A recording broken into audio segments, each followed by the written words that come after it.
Good morning সুপ্রিয় শিক্ষার্থী বন্ধুরা, নিশ্চয়ই তোমরা ভালো আছো, সবাই সুস্থ আছো, নিজ নিজ ঘরে অবস্থান করে তোমরা এইচএসসি পরীক্ষার জন্য তোমরা পড়াশুনো করছো নিশ্চয়ই। তো তোমাদের পরীক্ষার প্রস্তুতিমূলক সরকার যে অ্যাসাইনমেন্ট দিয়েছে, তোমরা এই অ্যাসাইনমেন্টগুলো সবাই নিজ নিজ দায়িত্বে নিজের থেকে করবে। তো সেই অ্যাসাইনমেন্ট করার সহযোগিতার্থে আমি আজকের ক্লাসটি নিব। তোমরা নিশ্চয়ই অনেকেই অ্যাসাইনমেন্ট করে ফেলেছো। তো যাদের অ্যাসাইনমেন্টগুলো সঠিক হয়েছে তাদের তো ভালোই, আর যদি মনে করো যে আমার কিছু কারেকশান করার দরকার, তাহলে আজকের অ্যাসাইনমেন্টটি তুমি ভালো করে দেখবে। তাহলে তুমি আমি আশা করি যে তুমি 100% সঠিক অ্যাসাইনমেন্ট করতে পারবে। আর আমি আবার বলছি, এই অ্যাসাইনমেন্টগুলো তোমাদেরকে দেওয়ার উদ্দেশ্য হচ্ছে যে তোমরা যেন সঠিকভাবে সুন্দরভাবে পড়াশুনো করো এবং খুব সুন্দর করে পড়াশুনো করে তোমরা পরীক্ষার হলে গিয়ে তোমরা ভালো করে অ্যান্সার করতে পারো। এই কারণে সরকার কিন্তু তোমাদেরকে অ্যাসাইনমেন্ট দিয়েছে। তোমরা নিশ্চয়ই জেনে গিয়েছো অলরেডি যে তোমাদের পরীক্ষা হবে 50 নম্বরে এবং তার মধ্যে 35 নম্বর থাকবে সৃজনশীল অংশে এবং 15 নম্বর এমসিকিউতে থাকবে। তো সেই এই যে অ্যাসাইনমেন্ট দেওয়া হচ্ছে, এই অ্যাসাইনমেন্ট কিন্তু প্রশ্নের ভিতর থেকেই হয়তো আসছে। তোমরা এগুলো ভালো করে পড়ে নিবে সবাই। তো আজকের অ্যাসাইনমেন্টের শিরোনামটা কি হবে? মৌলসমূহের শ্রেণীবিভাগ ও পর্যায়বৃত্ত ধর্ম। আমরা এটা দেখেছি যে আমাদের রসায়নের প্রথম পত্রের তৃতীয় অধ্যায়ের এই অ্যাসাইনমেন্টটি রয়েছে। তো আমরা এর শিখন ফলগুলো জেনে নেব। ইলেকট্রন বিন্যাসের উপর ভিত্তি করে মৌলসমূহের শ্রেণীবিভাগ, ব্লক অনুসারে মৌলসমূহের শ্রেণীবিভাগগুলো করব আমরা। মৌলসমূহের বিভিন্ন ধর্মের পর্যাবৃত্ততা ব্যাখ্যা করতে পারবো। আমরা দেখব যে ইলেকট্রন আসক্তি, আয়নীকরণ শক্তি, তড়িৎ ঋণাত্মকতায় তিনটার ভিত্তিতে আমরা ব্যাখ্যা দিব এবং সেগুলোই প্রশ্নে চাওয়া হয়েছে। তোমরা প্রশ্নগুলো একটু পড়ে নাও, নির্দেশনা বা সংকেত ধাপ পড়ে দিই। ইলেকট্রন বিন্যাসের ভিত্তিতে পর্যায় সারণীর মৌলসমূহের শ্রেণীবিভাগ বর্ণনা। তো এখানে নির্দেশকভাবে বলা হয়েছে উদাহরণসহ এসপিডিএফ ব্লক মৌলসমূহের বর্ণনা। দ্বিতীয় যে প্রশ্নটি, দ্বিতীয় পর্যায়ের মৌলসমূহের আয়নীকরণ শক্তির পরিবর্তন ব্যতিক্রম সহ উল্লেখ করো। ব্যতিক্রম সহ উল্লেখ করো, এরকম আছে, ব্যতিক্রম উল্লেখ সহ ব্যাখ্যা। যাই হোক, তারপরে ইলেকট্রন আসক্তির ব্যাখ্যা এবং ফ্লোরিন, ক্লোরিন, ব্রোমিন, আয়োডিনের ইলেকট্রন আসক্তির ক্রম বর্ণনা। দ্বিতীয় তৃতীয় পর্যায়ের মৌলসমূহের তড়িৎ ঋণাত্মকতার উপর পরমাণুর আকার, নিউক্লিয়ার চার্জ, ইলেকট্রন বিন্যাসের প্রভাব ব্যাখ্যা। তো শিক্ষার্থী বন্ধুরা,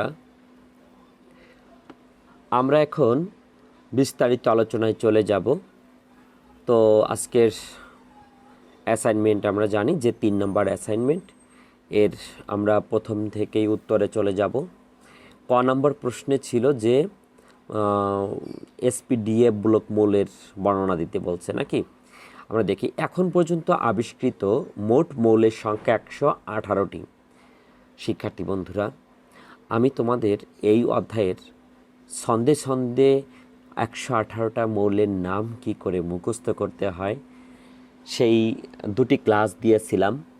তোমরা নিশ্চয়ই এই 118টা মৌলের নাম, পারমাণবিক সংখ্যা, যোজনী ইত্যাদি বিষয়গুলো তোমরা খুব সুন্দরভাবে জেনে গিয়েছ অলরেডি। তো আজকে আমাদের যে অ্যাসাইনমেন্টের উল্লেখিত বিষয়গুলো, সেগুলোর উপরেই আমরা ক্লাস নিব। তো ইলেকট্রন বিন্যাসের ভিত্তিতে এই সকল মৌলকে নিম্নোক্ত 4টি ভাগে বা 4টি ব্লকে ভাগ করা হয়। কী কী ব্লকে ভাগ করা হয় দেখো, এস ব্লক মৌল, পি ব্লক মৌল, ডি ব্লক মৌল এবং এফ ব্লক মৌল, এই 4টি ব্লক অনুসারে ভাগ করা হয়ে থাকে। তো ইলেকট্রন বিন্যাসের ভিত্তিতে নিম্নোক্ত উদাহরণসহ মৌলসমূহের বর্ণনা করা হলো। তো শিক্ষার্থী বন্ধুরা, আমি তোমাদের সুবিধার জন্য এভাবে সম্পূর্ণ অ্যাসাইনমেন্টটি লিখে নিয়েছি। তোমরা যেন খুব সহজে সুন্দরভাবে গুছিয়ে সব কিছু লিখতে পারো এবং তোমাদের এগুলো সবই পড়া, আমি ক্লাসে সবগুলো পড়িয়ে দিয়েছি। তো দেখো এস ব্লক মৌল কি? যে সকল মৌলের ইলেকট্রন বিন্যাসে সর্বশেষ ইলেকট্রনটি এস অরবিটালে যায় তাদেরকে এস ব্লক মৌল বলা হয়। পর্যায় সারণীর গ্রুপ 1, 2 এবং 1, 2 এর মৌলসমূহ এবং হিলিয়াম এই গ্রুপের অন্তর্ভুক্ত। এস ব্লক মৌলের সংখ্যা টোটাল হলো 14টি। শিক্ষার্থী বন্ধুরা, তোমরা জানো যে গ্রুপ 1-এ 7টি মৌল আছে, গ্রুপ 2-এ আছে 6টি, 13টি এবং হিলিয়াম, মোট হচ্ছে 14টি মৌল রয়েছে এস ব্লক মৌলে। এসব মৌলের ইলেকট্রন বিন্যাসে দেখা যাচ্ছে সর্বশেষ শক্তি স্তরে S1 এবং S2 ইলেকট্রন বিন্যাস থাকে। যেমন আমরা এখানে দুটি ইলেকট্রন বিন্যাস নিচে দেখতে পারছি। পি ব্লক মৌল, নেক্সট আমাদের টপিকস হচ্ছে পি ব্লক মৌল। যে সব মৌলের ইলেকট্রন বিন্যাসে সর্বশেষ ইলেকট্রনটি পি অরবিটালে যায় তাদেরকে পি ব্লক মৌল বলা হয়। পর্যায় সারণীর গ্রুপ 13 থেকে 17 পর্যন্ত এবং 18 নং গ্রুপের হিলিয়াম ব্যতীত মৌলসমূহ এই গ্রুপের অন্তর্ভুক্ত। পি ব্লকভুক্ত মৌল সংখ্যা টোটাল কয়টি? টোটাল হচ্ছে 30টি। এসব মৌলের সর্ববহিস্থ স্তরে P1 থেকে P6 ইলেকট্রন থাকে। যেমন বোরনের ইলেকট্রন বিন্যাসে আমরা দেখতে পাচ্ছি পিতে একটা ইলেকট্রন আছে। নিয়নের ইলেকট্রন বিন্যাসে আমরা দেখতে পাচ্ছি 6টা ইলেকট্রন রয়েছে। তো এটা হচ্ছে পি ব্লক মৌল। তারপর আছে ডি ব্লক মৌল। যে সব মৌলের ইলেকট্রন বিন্যাসে একই রকম সংজ্ঞাগুলো, সবগুলোই একই রকম, শুধু চেঞ্জ হবে হচ্ছে ডি অরবিটালে গমন করে, তাদেরকে ডি ব্লক মৌল বলা হয়। পর্যায় সারণীর গ্রুপ 3 থেকে গ্রুপ 12তে চতুর্থ পর্যায় থেকে শুরু করে 7ম পর্যায় পর্যন্ত এদের অবস্থান রয়েছে। শিক্ষার্থী বন্ধুরা, আমরা তৃতীয় গ্রুপে 6ষ্ঠ এবং 7ম পর্যায়ের প্রথম যে মৌল রয়েছে ল্যান্থানাইড মৌল, আরেকটা হচ্ছে অ্যাক্টিনাইড। এখানে ল্যান্থানাইড সিরিজ এবং অ্যাক্টিনাইড সিরিজকে পর্যায় সারণীর সবার নিচের দিকে লেখা হয়। আমরা ছন্দে ছন্দে সবগুলো মৌলের নাম জেনেছিলাম। তো যাই হোক, এখানে হচ্ছে তোমাদের মনে রাখতে হবে 4 থেকে 7 নাম্বার পর্যায় পর্যন্ত যতগুলো মৌল রয়েছে সবই হচ্ছে ডি ব্লক মৌল। আর একটা মৌল রয়েছে ল্যান্থানাইড অ্যাক্টিনাইডের মধ্যে একটা মৌল রয়েছে, মোট হচ্ছে 41টি মৌল। এদের পরমাণুতে D1 থেকে D10 ইলেকট্রন বিন্যাস থাকে। যেমন এখানে আমরা স্কান্ডিয়াম আর হচ্ছে আয়রনের ইলেকট্রন বিন্যাস দেখিয়েছি। আর ডি ব্লক মৌলগুলো কিন্তু সবই ধাতু, এরা সবই হচ্ছে কি ধাতু হয়ে থাকে। এফ ব্লক মৌল, যেসব মৌলের ইলেকট্রন বিন্যাসে সর্বশেষ ইলেকট্রনটি এফ অরবিটালে যায় তাদেরকে এফ ব্লক মৌল বলে। ল্যান্থানাইড সিরিজের ল্যান্থানাম বাদে এবং অ্যাক্টিনাইড সিরিজের অ্যাক্টিনাম ও থোরিয়াম বাদে মৌলসমূহ এ শ্রেণীর অন্তর্ভুক্ত। শিক্ষার্থী বন্ধুরা, আমরা ডি ব্লক মৌলে বলেছিলাম যে অ্যাক্টিনাইড সিরিজের একটি মৌল, সেটা হচ্ছে কি এই থোরিয়াম। থোরিয়ামটা হচ্ছে ডি ব্লক মৌল, কিন্তু বাকিগুলো হচ্ছে বাকিগুলো কি বলো? বাকিগুলো হচ্ছে শিক্ষার্থী বন্ধুরা, এসব মৌলকে বিরল মৃত্তিকা মৌল বলা হয়ে থাকে। এদেরকে আসলে খুব একটা বেশি পাওয়া যায় না, এবং যেগুলো পাওয়া যায় সেগুলো অনেক অনেক বেশি দাম বা মূল্য অনেক বেশি। বিরল মৃত্তিকা মৌল, মাটিতে এইগুলো পাওয়া যায়, খনিতে পাওয়া যায়, তাদেরকে বিরল মৃত্তিকা মৌল বলা হয়ে থাকে। এফ ব্লকভুক্ত মৌল সংখ্যা হচ্ছে মোট 27টি। যেমন সেরিয়ামের ইলেকট্রন বিন্যাস এখানে দেখানো হয়েছে। সর্বশেষ ইলেকট্রন হচ্ছে এখানে হচ্ছে এপে, এখানে 2টা ইলেকট্রন গেছে। ওকে শিক্ষার্থী বন্ধুরা, আমরা আশা করি যে এফ ব্লক মৌলগুলো সব আমরা বুঝে গিয়েছি। এ পর্যন্ত ব্লক অনুসারে মৌলগুলো আমরা বুঝলাম। আমাদের ব্লক অনুসারে মৌলগুলো চেয়েছে এবং হচ্ছে বর্ণনা চেয়েছে, জাস্ট এইটুকুই। উদাহরণ এর চেয়ে বেশি দেওয়ার আমার কাছে মনে হয় দরকার নেই।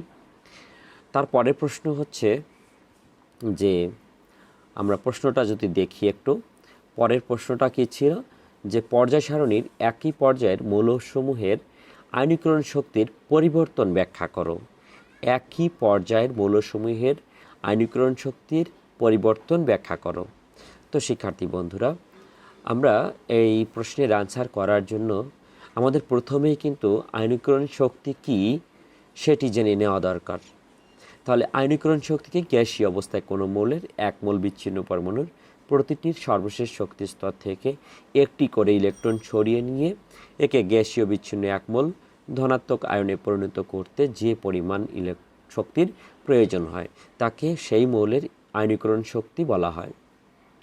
শিক্ষার্থী বন্ধুরা, আমাদের যদি সংক্ষেপে আমরা মনে রাখতে চাই তাহলে আমরা এভাবে লিখতে পারি যে গ্যাসীয় অবস্থায় কোনো মৌলের সর্বশেষ শক্তি স্তর থেকে একটি ইলেকট্রন সরিয়ে একে ধনাত্মক আয়নে পরিণত করতে যে শক্তির প্রয়োজন হয়, অর্থাৎ শক্তি এখানে বাইরে থেকে শক্তি প্রয়োগ করলেই একটা গ্যাসীয় পরমাণু থেকে, অর্থাৎ হচ্ছে কোনো একটা পরমাণু, যেমন এখানে সোডিয়াম পরমাণু আমরা ধরি, সোডিয়াম ধাতু, এটাকে এমন একটা পর্যায়ে নেওয়া হয় গ্যাসীয় অবস্থায় যখন সে চলে যায় সেই পর্যায় থেকে ইলেকট্রন যখন বের হয় তখন হচ্ছে এটা এক ধরনের শক্তি গ্রহণ করে ইলেকট্রনটা বের হয়, সেই শক্তিটার নামই হচ্ছে আয়নীকরণ শক্তি বা আয়নীকরণ বিভব। তো উদাহরণ দিয়েছি আমরা এখানে সোডিয়ামের উদাহরণটি। আয়নীকরণ শক্তি এখানে সে হচ্ছে আয়নীকরণ শক্তি গ্রহণ করেছে, গ্রহণ করে সে ইলেকট্রন ত্যাগ করেছে।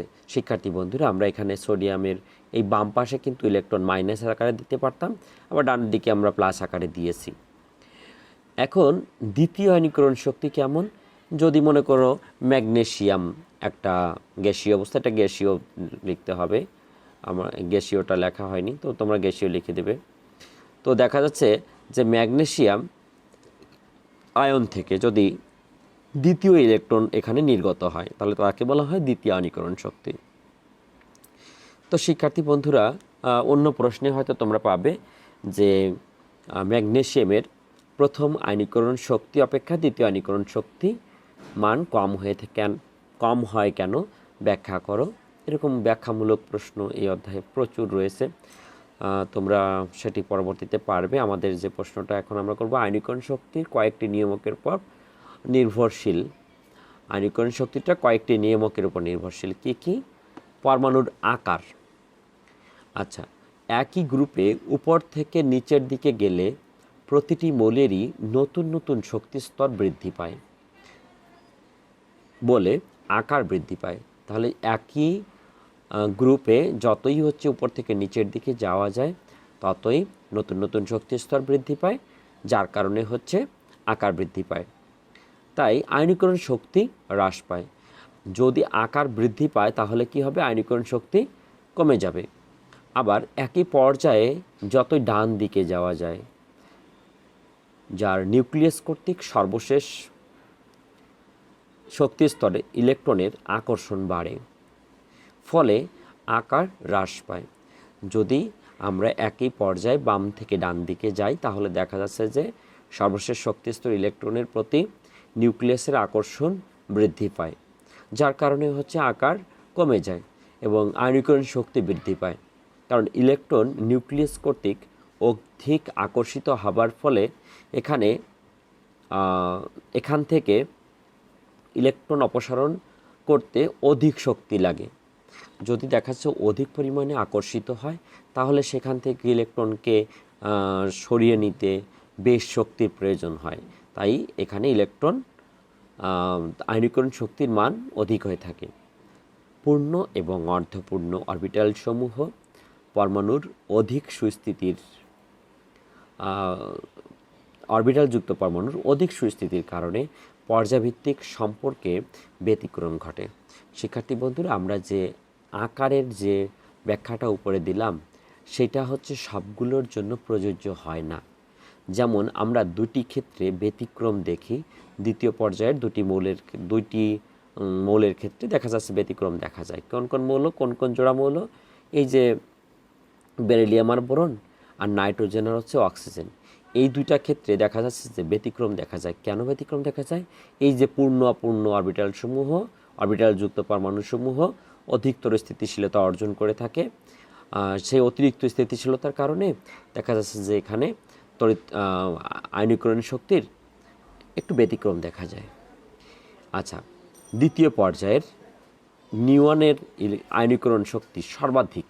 আমরা জানি যে আয়নীকরণ শক্তি যাকে পর্যায়ে যত বাম থেকে ডান দিকে যাওয়া যায় তা আয়নীকরণ শক্তির মান বাড়তে থাকে। তাহলে এই ক্ষেত্রে দেখা যাচ্ছে নিউটনের আয়নীকরণ শক্তির মান সর্বাধিক হয়ে থাকে এবং লিথিয়ামের সবচেয়ে কম থাকে, যেহেতু বাম পাশে সবার এর সবচেয়ে কম থাকে। কারণ নিউটনের আকার ছোট, আর ছোট আকারের কারণে এখান থেকে ইলেকট্রন সরাতে অধিক শক্তির প্রয়োজন হয়। যেহেতু বেশি শক্তির প্রয়োজন হয় তাই আমরা আয়নীকরণ শক্তি বেশি বলে থাকি। তো ব্যতিক্রমী মৌলসমূহ নিম্নে, দ্বিতীয় পর্যায়ের মৌলসমূহের আয়নীকরণ শক্তি নিম্নরূপ। দেখো এখানে ব্যতিক্রমী কি বলো? এখানে দেখো ডান দিকে হচ্ছে আয়নীকরণ শক্তির মান বৃদ্ধি পায়, বাট আমরা এখানে ব্যতিক্রম দেখতে পারছি কোথায় কোথায় বলো? আমরা ব্যতিক্রম দেখতে পারছি এই জায়গাটাতে আর হচ্ছে এই জায়গাটাতে ব্যতিক্রম দেখতে পারছি, আর বাকিগুলো সব ঠিক আছে। বেরিলিয়াম, বোরন আর নাইট্রোজেন অক্সিজেনের ক্ষেত্রে ব্যতিক্রম দেখতে পারছি। এই দুই ক্ষেত্রে ব্যতিক্রম হবার কারণ পূর্ণ এবং অর্ধপূর্ণ ইলেকট্রন বিন্যাসের অতিরিক্ত স্থিতিশীলতা অর্জন। প্রথম কারণটি তুমি এইভাবে বলে নিবে, তারপরে ইলেকট্রন বিন্যাস দিয়ে আমি এখানে পূর্ণ ইলেকট্রন রয়েছে এই অরবিটালে, তাই এখানে দেখতে পাচ্ছি যে এটার শক্তি হচ্ছে স্থিতিশীলতা বেশি হয়ে থাকে। আর এখানে অর্ধপূর্ণ অবস্থায় ফিল আপ রয়েছে এই যে অরবিটালটা। বেরিলিয়াম ও বোরন এর মধ্যে বেরিলিয়ামের পূর্ণ ইলেকট্রন বিন্যাসের কারণে এটি স্থিতিশীল হয়ে থাকে এবং সেখান থেকে ইলেকট্রন সরাতে তুলনামূলক বোরন থেকে বেশি শক্তির দরকার হয় বলে বেরিলিয়ামের আয়নীকরণ বিভব অধিক হয়ে থাকে। তো এভাবে আর কি বেরিলিয়ামের আয়নীকরণ বিভবের মান বেশি হয়। একইভাবে নাইট্রোজেনের অর্ধপূর্ণ ইলেকট্রন বিন্যাস আমরা দেখতে পাচ্ছি যে এখানে নাইট্রোজেনের পিতে হচ্ছে 6টা ইলেকট্রন থাকতে পারে, কিন্তু নাইট্রোজেনের ক্ষেত্রে পিতে ইলেকট্রন আছে 3টি। এই 3টি হচ্ছে অর্ধপূর্ণ, এই 3 একটা অর্ধপূর্ণ সংখ্যা, 6-এর অর্ধেক যেহেতু, সুতরাং এক্ষেত্রে অতিরিক্ত স্থিতিশীলতা অর্জন করে এটা। সেখান থেকে ইলেকট্রন অপসারণ করাতেও অধিক শক্তির দরকার হয় বলে অক্সিজেন অপেক্ষা এর আয়নীকরণ শক্তির মান বেশি হয়ে থাকে। তাহলে এই অর্ধপূর্ণ ইলেকট্রন বিন্যাস কাঠামো এবং পূর্ণ ইলেকট্রন বিন্যাস কাঠামোর কারণে অতিরিক্ত স্থিতিশীলতা অর্জন করে বলে এখানে দেখা যাচ্ছে যে ব্যতিক্রম হয়ে থাকে। নাইট্রোজেনের আয়নীকরণ শক্তির মান অক্সিজেন অপেক্ষা বেশি হয়, বেরিলিয়ামের একইভাবে বোরন অপেক্ষা অধিক আয়নীকরণ শক্তি হয়ে থাকে। শিক্ষার্থী বন্ধুরা, গ নং প্রশ্নে আমরা চলে যাব। গ নং প্রশ্নে ছিল যে পর্যায় সারণীর একই শ্রেণীতে মৌলসমূহের ইলেকট্রন আসক্তির পরিবর্তন ব্যাখ্যা। তাহলে এই প্রশ্নটা একটু ছোট, যে একই শ্রেণীতে ইলেকট্রন আসক্তির ব্যাখ্যা করতে বলছে। পরমাণুর শেষ কক্ষপথ এখানে একটু মিস্টেক হয়েছে। পরমাণুর শেষ কক্ষপথে একটি ইলেকট্রন যুক্ত করে একে ঋণাত্মক আয়নে পরিণত করতে যে পরিমাণ শক্তি নির্গত হয় তাকে ইলেকট্রন আসক্তি বলে। ইলেকট্রন আসক্তি কয়েকটি নিয়ামকের উপর নির্ভর করে। শিক্ষার্থী বন্ধুরা, আমরা ইলেকট্রন আসক্তির একেবারে সহজ সংজ্ঞা দিলাম যে পরমাণুর শেষ কক্ষপথে একটি ইলেকট্রন যুক্ত করে একে একক ঋণাত্মক আয়নে পরিণত করতে যে পরিমাণ শক্তি নির্গত হয়। তো একইভাবে কিন্তু আয়নীকরণ শক্তিরও সংজ্ঞা দেওয়া যায়। পরমাণুর শেষ কক্ষপথ থেকে একটি ইলেকট্রন অপসারণ করে একক ধনাত্মক আয়নে পরিণত করতে যে পরিমাণ শক্তি প্রয়োজন হয় তাকে বলা হয় আয়নীকরণ শক্তি। আর জাস্ট এখানে হচ্ছে যে পরিমাণ শক্তি নির্গত হয় এখানে হচ্ছে একক ঋণাত্মক আয়নে পরিণত করতে, একটি ইলেকট্রন যুক্ত করে একক ঋণাত্মক আয়নে পরিণত করতে যে পরিমাণ শক্তি নির্গত হয় তাকে বলা হয় ইলেকট্রন আসক্তি। ইলেকট্রন আসক্তি কী নিয়মের উপর নির্ভর করে? পরমাণুর আকার আর নিউক্লিয়াসের চার্জ বৃদ্ধি, এই দুটির উপরে হচ্ছে ইলেকট্রন আসক্তি নির্ভরশীল। তো এসো পরমাণুর আকার বৃদ্ধিতে কি হয় আমরা জেনে নিই। পরমাণুর আকার বৃদ্ধিতে মৌলসমূহের ইলেকট্রন আসক্তির মান হ্রাস পায়। পরমাণুর আকার বৃদ্ধি পেলে ইলেকট্রন আসক্তির মান কি হয়? হ্রাস পায়। তাই বলা যায় কোনো গ্রুপের উপর থেকে নিচের দিকে ইলেকট্রন আসক্তির মান হ্রাস পায়। কেন? কারণ উপর থেকে নিচের দিকে যতই যাওয়া যায় ততই হচ্ছে নতুন নতুন স্তর, শক্তির স্তর বৃদ্ধি পায়, যার কারণে আকার বৃদ্ধি পায়। আর আকার বৃদ্ধি পেলে ইলেকট্রন আসক্তির মান কমে যায়। আবার যে কোনো পর্যায়ের বাম থেকে যদি ডান দিকে যায় তাহলে আকার কি হয়? হ্রাস পায়। কেন? কারণ হচ্ছে সর্বশেষ শক্তি স্তরের প্রতি ইলেকট্রন আকর্ষণ বৃদ্ধি পায়। সর্বশেষ শক্তি স্তরের প্রতি যে নিউক্লিয়াসের আকর্ষণ বৃদ্ধি পায়, নিউক্লিয়াসের আকর্ষণ বৃদ্ধি পায় মানে ইলেকট্রনগুলো নিউক্লিয়াসের কাছাকাছি চলে আসা, যার কারণে হচ্ছে আকার ছোট হয়ে যায়। তাই এর ইলেকট্রন আসক্তির মানও হচ্ছে বেড়ে যায়। গ্রুপ 17-এর মৌলসমূহের ইলেকট্রন আসক্তির ক্রম আমরা যদি দেখি, ফ্লোরিন, ক্লোরিন, ব্রোমিন, আয়োডিন আসলে এভাবে হওয়ার কথা ছিল, থাকলেও এখানে ব্যতিক্রম দেখা যায় যে ক্লোরিনের চেয়ে হচ্ছে ফ্লোরিন এর ইলেকট্রন আসক্তির মান কম হয়ে থাকে, তারপরে ব্রোমিন, তারপরে আয়োডিন হয়। এর কারণ হলো আমরা জানি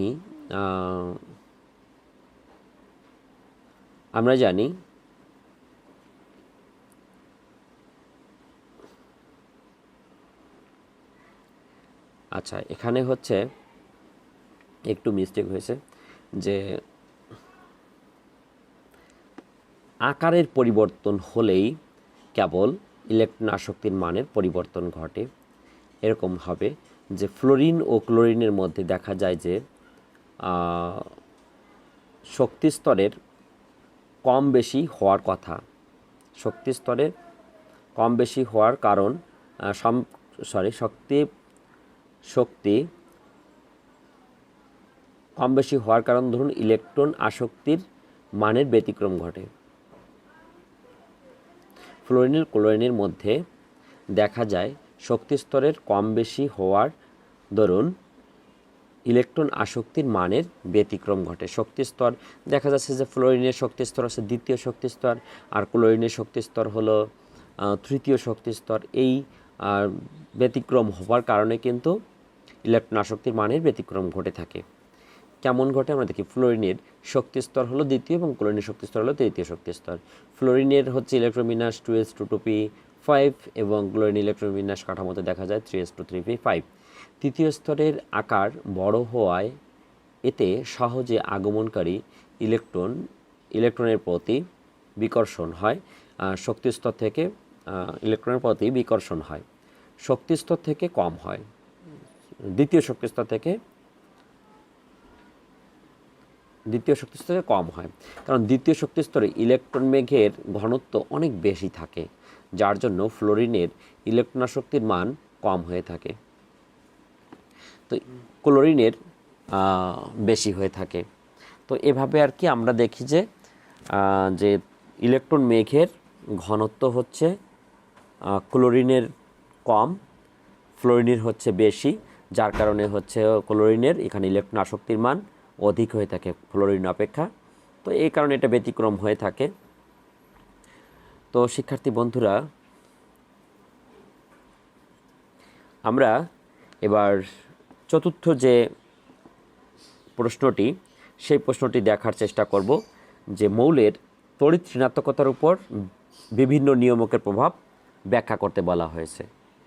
তো তড়িৎ ঋণাত্মকতার উপর আমরা বিভিন্ন নিয়মকের প্রভাব ব্যাখ্যা করব। শিক্ষার্থী বন্ধুরা, প্রথমে আমরা তড়িৎ ঋণাত্মকতার সংজ্ঞাটা দিয়ে নিব। কেমন? সমযোজী বন্ধনে আবদ্ধ পরমাণুর যে কোনো একটি পরমাণু শেয়ারকৃত ইলেকট্রন যুগলকে নিজের দিকে অধিক আকর্ষণ করার ক্ষমতা প্রয়োগ করে। সাধারণত ক্ষমতা থাকে, সেই যে ক্ষমতা, আকর্ষণ করার ক্ষমতাকে ওই মৌলের তড়িৎ ঋণাত্মকতা বলা হয়ে থাকে। কোনো মৌলের ইলেকট্রন আসক্তি আয়নীকরণ শক্তির মান বেশি হলে, ইলেকট্রন আসক্তি আয়নীকরণ শক্তির মান বেশি হলে তড়িৎ ঋণাত্মকতার মানও বেশি হয়ে থাকে। তাই যে কোনো পর্যায়ের বাম থেকে ডানে তড়িৎ ঋণাত্মকতার মান বাড়তে থাকে এবং কোনো গ্রুপের উপর থেকে নিচের দিকে গেলে তড়িৎ ঋণাত্মকতার মান ক্রমশ কমতে থাকে। পর্যায় সারণীতে সবচেয়ে বেশি তড়িৎ ঋণাত্মক মৌল হচ্ছে, আমরা জানি সবাই, যে ফ্লোরিন। ফ্লোরিন হচ্ছে সর্বাধিক তড়িৎ ঋণাত্মক মৌল, যার মান হচ্ছে 4.0। ডান দিকের হ্যালোজেন মৌলসমূহ সবচেয়ে বেশি তড়িৎ ঋণাত্মক হয়ে থাকে, আমরা জানি। তড়িৎ ঋণাত্মকতাও কয়েকটি নিয়মক দ্বারা প্রভাবিত হয়ে থাকে। কি পরমাণুর আকার, তারপরে হচ্ছে নিউক্লিয়ার চার্জ, ইলেকট্রন বিন্যাস, এগুলো। তো পরমাণুর আকার আমরা দেখব যে কোনো পর্যায়ের বাম থেকে ডান দিকে গেলে মৌলের আকার হ্রাস পায়, ইলেকট্রনের আসক্তি বৃদ্ধি পেতে থাকে। দ্বিতীয় পর্যায়ের লিথিয়াম থেকে ফ্লোরিন পর্যন্ত মৌলসমূহের শক্তি স্তর সংখ্যা বাড়ে না, ফলে পরমাণুর আকার আরও ছোট হতে থাকে। আকার ছোট হলেই তড়িৎ ঋণাত্মকতার মান বাড়তে থাকে, ফলে ফ্লোরিনের তড়িৎ ঋণাত্মকতা বেশি হয়। এটা আমরা অলরেডি জেনে গিয়েছি। নিউক্লিয়ার চার্জ কি? পারমাণবিক সংখ্যা বৃদ্ধিতে নিউক্লিয়াসে একটি করে প্রোটন যুক্ত হতে থাকে, ফলে নিউক্লিয়ার চার্জের মান বাড়তে থাকে। মনে রাখতে হবে, নিউক্লিয়ার চার্জ বৃদ্ধিতে তড়িৎ ঋণাত্মকতা বৃদ্ধি পায়, অর্থাৎ নিউক্লিয়ার চার্জ এবং হচ্ছে তড়িৎ ঋণাত্মকতা সমানুপাতিক, এদের মধ্যে সম্পর্ক হলো সমানুপাতিক। একটি যদি বৃদ্ধি পায় তাহলে অপরটি অবশ্যই বৃদ্ধি পাবে। তড়িৎ ঋণাত্মকতা তাই দ্বিতীয় পর্যায়ের ফ্লোরিন সবচেয়ে বেশি তড়িৎ ঋণাত্মক মৌল হয়ে থাকে, সবচেয়ে বেশি তড়িৎ ঋণাত্মক মৌল। আরেকটা হচ্ছে ইলেকট্রন বিন্যাস। বাম থেকে ডানে স্তর সংখ্যা কিন্তু বাড়ে না, কিন্তু ইলেকট্রন সংখ্যা বাড়তে থাকে। স্তর সংখ্যা বাড়ে না, বাট ইলেকট্রন সংখ্যা বাড়তে থাকে। যেহেতু তড়িৎ ঋণাত্মকতা বাড়লেই ইলেকট্রনের টান বোঝায়, তড়িৎ ঋণাত্মকতা বলতেই হচ্ছে ইলেকট্রনের টান বোঝায়, সেহেতু যার ইলেকট্রন যত বেশি তার তড়িৎ ঋণাত্মকতার মান তত বেশি, অর্থাৎ টান বেশি, অর্থাৎ তড়িৎ ঋণাত্মকতার মানও বেশি হয়। দ্বিতীয় পর্যায়ের লিথিয়াম থেকে ফ্লোরিনের ইলেকট্রন সংখ্যা বেড়ে যায়, ফলে ফ্লোরিনের তড়িৎ ঋণাত্মকতা বেশি হয়ে থাকে। দ্বিতীয় পর্যায়ে তড়িৎ ঋণাত্মকতার মানের ক্রম আমরা দেখতে পাই। তড়িৎ ঋণাত্মকতার মান হচ্ছে, এখানে কোনো ব্যতিক্রম দেখা যায় না, শুধু বাড়তেই থাকে। তৃতীয় পর্যায়েরও একইভাবে ডান দিকে হচ্ছে বাড়তে থাকে।